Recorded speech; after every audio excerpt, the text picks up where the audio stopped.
जय माता रानी की आप सभी भक्तों पर माता कालरात्रि की कृपा सदैव बनी रहे। आज की वीडियो में आप सभी सुनेंगे माता कालरात्रि की व्रत कथा। इस व्रत को सुनने मात्र से माता कालरात्रि की कृपा प्राप्त होती है, साथ ही जीवन से सभी दुख संकट दूर हो जाते हैं। इसलिए आप सभी भक्तजन प्रेम और श्रद्धा भाव से इस व्रत कथा को सुने और हमारी कथा आप सभी को पसंद आए तो प्लीज़ वीडियो को लाइक शेयर करें। साथ ही चैनल पर नए हैं तो चैनल को सब्सक्राइब करना ना भूलें, बेल आइकन को प्रेस कर लें, जिससे आप सभी को व्रत त्योहारों से जुड़ी संपूर्ण जानकारी देखने को मिलेंगी। आज नवरात्रि के 7वें दिन माँ भगवती के कालरात्रि रूप की पूजा की जाती है और माँ कालरात्रि की यह रूप अत्यंत ही भयानक है। अपने भक्तों की रक्षा करने के लिए माँ कालरात्रि सदैव तत्पर रहती हैं, इसलिए इन्हें शुंभकरी भी कहा जाता है। प्रिय श्रोताओं, आज की वीडियो में आप सभी कालरात्रि माता की व्रत कथा सुनेंगे।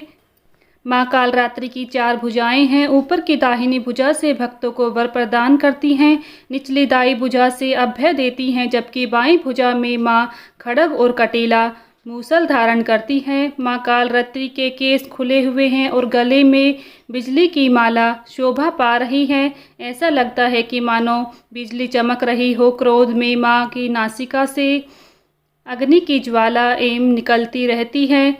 माँ कालरात्रि गर्दभ यानी कि गधे की सवारी करती हैं। माँ कालरात्रि के इस भयंकर स्वरूप को देखकर असुर और नकारात्मक शक्तियाँ भयभीत रहती हैं, लेकिन माता कालरात्रि अपने भक्तों पर परम अनुकंपा दर्शाने वाली हैं। भक्तों के लिए सुलभ और ममतामयी होने के कारण माता को शुंभकरी भी कहा जाता है। श्री दुर्गा सप्तमी में महिषासुर नाम के दैत्य के वध के समय माँ भगवती को वर्णन मिलता है कि युद्ध के समय महाभयानक दैत्य समूह देवी को रणभूमि में आते देखकर उनके ऊपर ऐसे बाणों की वर्षा करने लगा मानो बादल मेरुगिरी की शिखर पर पानी की धारा बह रही हो। भद्रकाली ने शूल का प्रहार किया, उससे राक्षस के शूल के मुंड गिर गए और वह महादैत्य प्राणों से हाथ धो बैठा। इसी प्रकार चंड और मुंड के वध के लिए माँ विकराल मुखी काली प्रकट हुई। मार्कंडेय ऋषि कहते हैं कि इसके बाद शुंभ की आज्ञा पाकर वे चंड मुंड आदि दैत्य चतुरंगी सेना के साथ अस्त्र शस्त्रों से सुशोभित हो चल पड़े। फिर गिरिराज हिमालय के स्वर्णकम ऊंचे शिखर पर पहुंचकर उन्होंने बैठी देवी को देखा।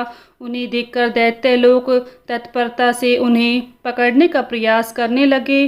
तब देवी अंबिका ने उन शत्रुओं के प्रति बड़ा क्रोध किया और उस समय क्रोध के कारण उनका मुख काला पड़ गया, ललाट में भौं टेढ़ी हो गई और वहीं से तुरंत लयमुखी काली प्रकट हुई, जो तलवार और पास किए हुए भी थी। विचित्र खड़ बाण धारण किए और चित्त के भ्रम की साड़ी पहने नर मुंडों की माला से विभूषित थी। उनके शरीर का मांस सूख गया था, केवल हड्डियों का ढांचा था, जिससे वे अत्यंत भयंकर जान पड़ती थी। उनका मुख बहुत विशाल तथा जीभ ललप पाने के कारण वह और भी डरावनी लग रही थी। उनकी आंखें भीतर को धसी हुई और लाल थी। वे भयंकर गर्जना से संपूर्ण दिशाओं को गूंज रही थी। बड़े बड़े दैत्यों का वध करती हुई वे कालिका देवी बड़ी तेजी से दैत्यों की उस सेना पर टूट पड़ी और उन सबको खाने लगी। तीनों लोकों में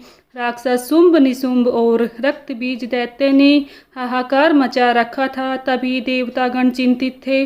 सभी देवता ने भगवान शिव के पास गए और रक्षा की प्रार्थना की। तब महादेव ने माँ पार्वती को असुरों का संहार कर अपने भक्तों की रक्षा करने के लिए कहा। इसके बाद माता पार्वती दुर्गा जी का रूप धारण किया और शुंभ निशुंभ का वध कर दिया। अब देवी के असली चुनौती राक्षस रक्तबीज ने पेश की। जैसे कि माँ दुर्गा रक्तबीज को मारती और उनके खून की बूंदें धरती पर गिरती, वैसे ही उसके जैसे लाखों रक्तबीज पैदा हो जाते, जिससे माता क्रोधित हो गई। उनका वर्णन श्यामल हो गया और इसी स्वरूप को कालरात्रि प्रकट हुई।